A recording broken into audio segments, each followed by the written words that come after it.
Hi అండి, welcome to our channel. ఈరోజు మనము ఒక చిన్న కథ చెప్పుకుందాం. అర్జున్కి విధి అలాగే అదృష్టం అనే మాటల మీద అయితే నమ్మకం ఉండేది కాదు. కానీ ఒకరోజు అర్ధరాత్రి 12 గంటలకు అతని ఫోన్లో ఒక మెసేజ్ వచ్చింది. నీ లాస్ట్ అయిన డైరీ నా దగ్గర ఉంది అని ఒక అన్నోన్ నెంబర్ నుంచి మెసేజ్ వచ్చింది. అర్జున్ గుండె ఒక్కసారిగా బలంగా కొట్టుకుంది. ఆ డైరీలో అతని జీవిత రహస్యాలైతే ఉన్నాయి. ముఖ్యంగా మీరా గురించి. కాలేజీ రోజుల్లో అతను నిశ్శబ్దంగా ప్రేమించింది ఆ అమ్మాయి. ఆ డైరీ అతను కోల్పోయింది కూడా మీరా చనిపోయిన రాత్రి, అదే బ్రిడ్జ్ దగ్గర కారు ప్రమాదంలో. అయితే శరీరం మాత్రం ఎప్పుడూ దొరకలేదు. మీరా వర్షాన్ని చాలా ఇష్టపడేది. ఆమె చెప్పే మాట ఒక్కటే, వర్షం పడితే ఎవరికీ మన కన్నీళ్ళు కనిపించవు అని. అర్జున్, మీరా ఇద్దరు కాలేజీలో విడదీయరాని స్నేహితులు. లైబ్రరీలో కలిసి చదువుకోవడం, కాఫీ షాపులో ఇద్దరు చిన్న చిన్న కలలనేవి పంచుకోవడం. అలా అర్జున్ ఆమెని చాలా ప్రేమించాడు. కానీ చెప్పడానికైతే ధైర్యం రాలేదు. ఒకరోజు ధైర్యం చేసి చెప్పాలని నిర్ణయించుకున్నాడు. అదే రాత్రి మీరా అతనికి ఫోన్ చేసింది. అర్జున్, నాకు ఒక ముఖ్యమైన విషయం చెప్పాలి. పాత బ్రిడ్జి దగ్గరికి నువ్వు రా అని. ఆమె వణికింది స్వరం. అర్జున్ బయలుదేరాడు. కానీ అక్కడికి చేరుకునేసరికి పోలీసుల లైట్లు మెరుస్తున్నాయి. అలాగే మీరా కారు బ్రిడ్జ్ నుంచి నదిలో పడిపోయిందని చెప్పారు. బ్రేక్స్ ఫెయిల్ అయ్యాయని చెప్పారు. కానీ శరీరం ఎప్పుడూ దొరకలేదు. 5 ఏళ్ళ తర్వాత అదే తేదీ, అదే సమయం, మళ్ళీ మెసేజ్. ఆమె ఆ రాత్రి చనిపోలేదు అని. అర్జున్ చేతులు వణికాయి. ఎవరు మీరు అని రిప్లై ఇచ్చాడు. వెంటనే జవాబు వచ్చింది. రేపు రాత్రి 12 గంటలకు పాత బ్రిడ్జి దగ్గరికి రా, అదే చోటు, అదే సమయం. అతని గుండె లోపల భయం మొదలయ్యింది. రాత్రి అయితే 12 అయింది. గాలి గట్టిగా వీస్తుంది. నదిలో నీరు నల్లగా కనిపిస్తుంది.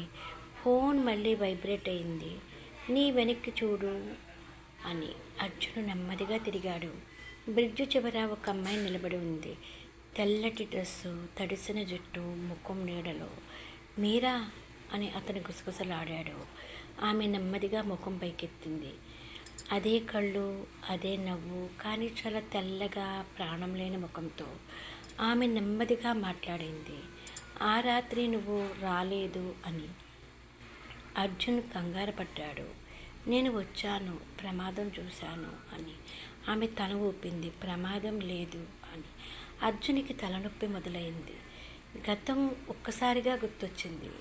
ఆ రాత్రి వర్షం పడుతుంది. అతనే కారు డ్రైవ్ చేస్తున్నాడు. మీరా పక్కన కూర్చుంది. ఇద్దరూ అయితే చాలా గొడవ పడ్డారు. మీరా అయితే ఒక నిజం తెలుసుకుంది. అర్జును ఆమె పేరుతో లోన్ తీసుకున్నాడు ఆమెకు చెప్పకుండా. ఆమె ప్రశ్నించింది, ఇలా ఏమిటి అని.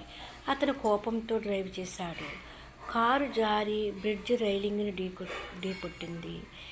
కారు బ్రిడ్జ్ రైలింగ్కి వేలాడుతుంది. మీరా గాయపడింది. నీవు నన్ను మోసం చేసేవని ఆమె నొప్పితో చెప్పింది. అర్జున్ భయపడ్డాడు. ఆమెను బయటికి తీయకుండా అతనైతే పారిపోయాడు. తర్వాత పోలీసులకి చెప్పాడు ఆమె ఒంటరిగా డ్రైవ్ చేసిందని.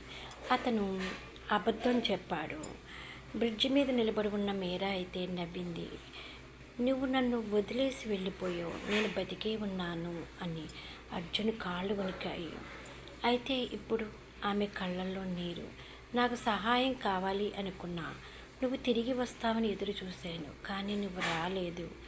నీ భయం నా ప్రాణం తీసింది అని. గాలి ఒక్కసారిగా బలంగా వీసింది. ఆమె రూపం మాయమవుతుండగా అర్జున్ ఫోన్లో చివరి మెసేజ్ వచ్చింది. ప్రేమను మోసం చేస్తే అది ఎప్పుడూ క్షమించదు అని. మరునాటి ఉదయం పోలీసులు బ్రిడ్జి దగ్గర ఒక మృతదేహం కనుగొన్నారు. అది ఎవరో కాదు, అర్జున్. కానీ విచిత్రంగా అతని ఫోన్లో చివరి మెసేజ్ టైప్ అయి ఉంది, క్షమించి మీరా అని. పోలీసులు కేసు ఫైల్ చేశారు, సూసైడ్ అని.